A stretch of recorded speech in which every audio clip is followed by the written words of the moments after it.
اپنے بچوں کو ہم نے جو تربیت دینی ہے یہ بہت ضروری ہے.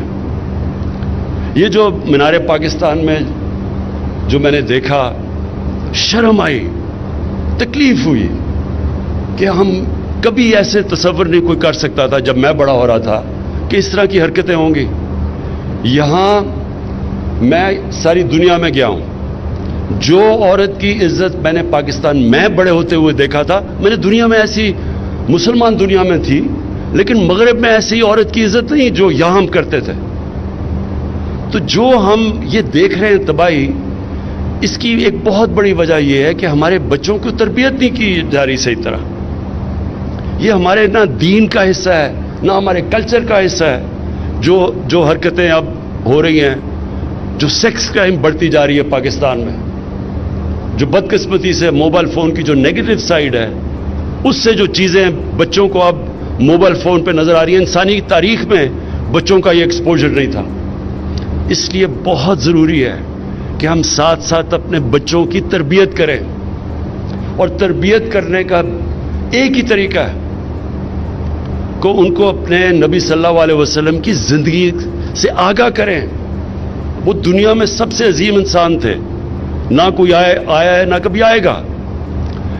تو جب آپ ان کو ان کی زندگی سے بچوں کو صحیح معنی میں اسٹوڈنٹس کو بتاتے ہیں کہ وہ ایک عظیم انسان کیسے بنے. کوئی دنیا میں جو بھی سکسیسفل لوگ جن کو ہمارے بچے فالو کرتے ہیں، میں عام دیکھتا تھا ایک وقت بل گیٹس یا اسٹیو جابز یا اور بڑے نام جو کامیاب، ایک وقت ڈونلڈ ٹرمپ کی کتاب یہ پڑھا کرتے تھے. میں آج سے 30 سال کی پہلے کی بات کر رہا ہوں. تو جو کامیاب لوگ ہوتے ہیں ان کو لوگ پڑھتے ہیں کہ ہم ان کی کامیابی کا راز کیا ہے. تو دنیا کی تاریخ میں تو کوئی اتنا کامیاب انسان نہیں آیا جتنے نبی صلی اللہ علیہ وسلم تھے. اور اسی لیے قرآن میں حکم دیا گیا کہ ان کی زندگی سے سیکھو، ہماری بہتری کے لیے. اللہ تو بے نیاز ہے، وہ جو حکم کرتا ہے قرآن میں وہ ہماری بہتری کے لیے ہے. تو ہم جب تک اپنے بچوں کو پوری ان کی زندگی سے آگاہ نہیں کریں گے، کدھر سے وہ کدھر گئے، کیسے انہوں نے دنیا میں تاریخ میں سب سے بڑا انقلاب لے کے آئے، وہ کیا کوالٹیز تھی انہوں میں، وہ صادق اور امین تھے. اور آج تک کوئی بڑا لیڈر بنا ہی نہیں جو صادق اور امین نہ ہو. بڑے بڑے پرائم منسٹرز آئے اور بڑے بڑے پولیٹیشنز آئے، لیکن جو اوپر پہنچا جس کی دنیا عزت کرتی ہے، وہ ہمیشہ اس کی بنیاد ان کی کوالٹی صادق اور امین میں رکھی ہوتی ہے. قائد اعظم کے مخالف بھی کہتے تھے صادق اور امین ہے.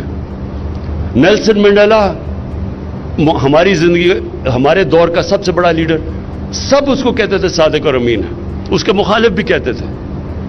کبھی بھی لیڈرشپ اس کے بغیر نہیں ہوتی جو امانت دار نہ ہو اور جو سچا آدمی نہ ہو. تو وہ جو ان کی کوالٹیز ہیں جس نے ان کو ایک انسان کو اتنا عظیم انسان بنا دیا اور دنیا کا نقشہ بدل دیا، وہ ہمارے بچوں کو ان کوالٹیز کا پتہ چلنا چاہیے.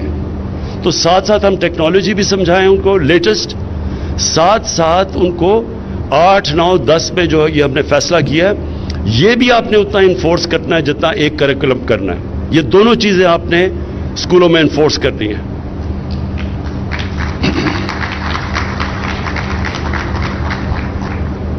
میں آخر میں مراد آپ کو مبارک دیتا ہوں. جو مجھے آپ میں چیز پسند ہے وہ یہ کہ آپ میں اس سبجیکٹ کا جنون ہے.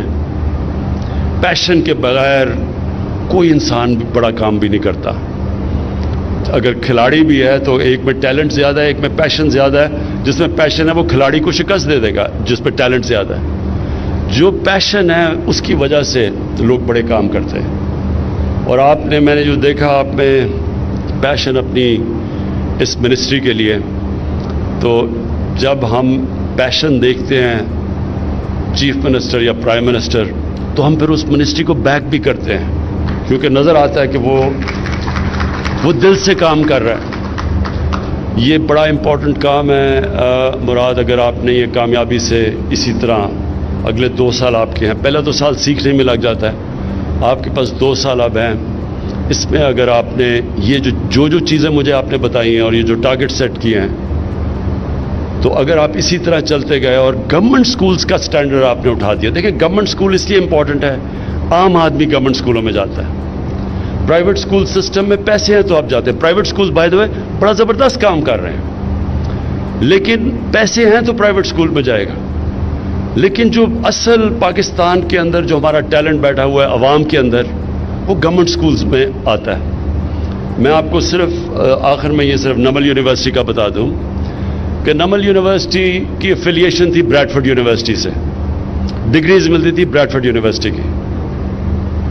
نمل یونیورسٹیز میں تقریباً 75 سے 80% لوگ اردو میڈیم کے تھے. پہلے ہم ان کو انگریزی پڑھاتے تھے, 6 مہینے انگریزی کا فاؤنڈیشن کورس کرتے تھے. سارے بچے 92% اسکالرشپ پہ تھے, افورڈ نہیں کر سکتے تھے اچھی تعلیم.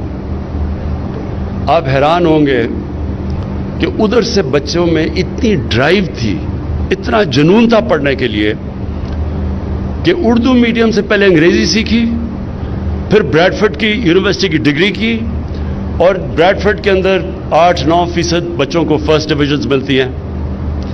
یہاں سے نمل میں بریڈفورڈ کی یونیورسٹی 55% بچے فرسٹ ڈویژنز لیتے تھے بریڈفورڈ کی. میننگ کہ ان کے اندر اتنی ڈرائیو تھی, انرجی تھی, ان کے اندر بھوک اتنی زیادہ تھی ایکسل کرنے کے لیے. اس لیے ضروری ہے کہ ہم اپنے گورنمنٹ سکولز میں کوالٹی ایجوکیشن دیں. میں جب بھی ادھر آتا ہوں لاہور میں اور آپ کی پریزنٹیشنز لیتا ہوں کہ مختلف ایریاز میں آپ کیا کام کر رہے ہیں, جس طرح آج میں یہاں آیا ہوں اور مراد راس نے یہ مجھے بڑی ڈیٹیلڈ تعلیم کے اوپر پریزنٹیشن کی, تو میں ہمیشہ یہ سوچتا ہوں کہ آپ کی اتنی آپ کام کر رہے ہیں. آپ نے وہ کام کیے ہیں جو کہ پنجاب میں کیا پاکستان میں اور کوئی صوبہ نہیں کر رہا, لیکن کسی کو پتہ ہی نہیں ہے, کسی کو پتہ ہی نہیں چلتا کہ آپ کیا کر رہے ہیں. لوگ کہتے ہیں جی پنجاب تباہ ہو گیا, پنجاب میں بربادی آ گئی, اور وہ اس کی وجہ یہ کہ اچھے کاموں میں آپ اپنا نام سامنے لانا ہی نہیں چاہتے. آپ چپ کر کے کام کرتے رہتے ہیں اور لوگ تنقید کرتے ہیں, یہ ہے وہ ہے وہ ہے. آپ کو یعنی پچھلی جو حکومت تھی وہ اتنا سا کام کرتی تھی, اتنی پروجیکشن تھی. آپ اتنا کام کرتے ہیں, آپ کی اتنی سی پروجیکشن ہے. سو دیکھیں, یہ جو آپ نے آج مراد یہ پریزنٹیشن دی,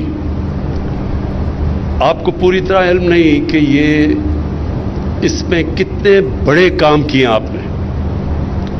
وہ اس لیے کہ ہمارے ملک میں بدقسمتی سے تعلیم کے اوپر زور کسی نے دیا ہی نہیں, تعلیم پرائرٹی نہیں تھی.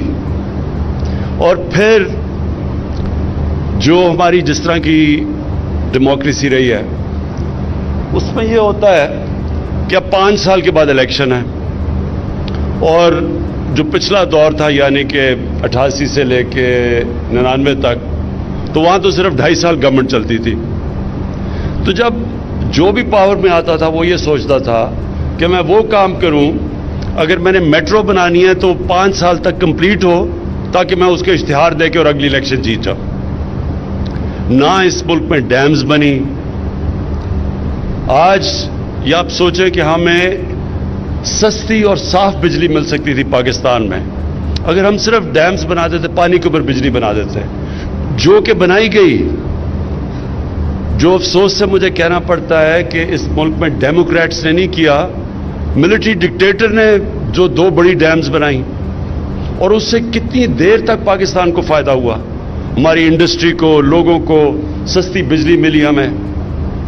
لیکن اس کے بعد کسی نے سوچا نہیں کہ آگے کا فیوچر جنریشنز کا کیا بنے گا, اور ہم نے سب سے مہنگی بجلی اور وہ بھی امپورٹڈ فیول کے اوپر بنا لی, کیونکہ کوئی دور کی سوچ نہیں تھی, شارٹ ٹرم تھنکنگ تھی. الیکشن آئے گا, یہ چیز کو میں بیچوں گا اور الیکشن جیت جاؤں گا.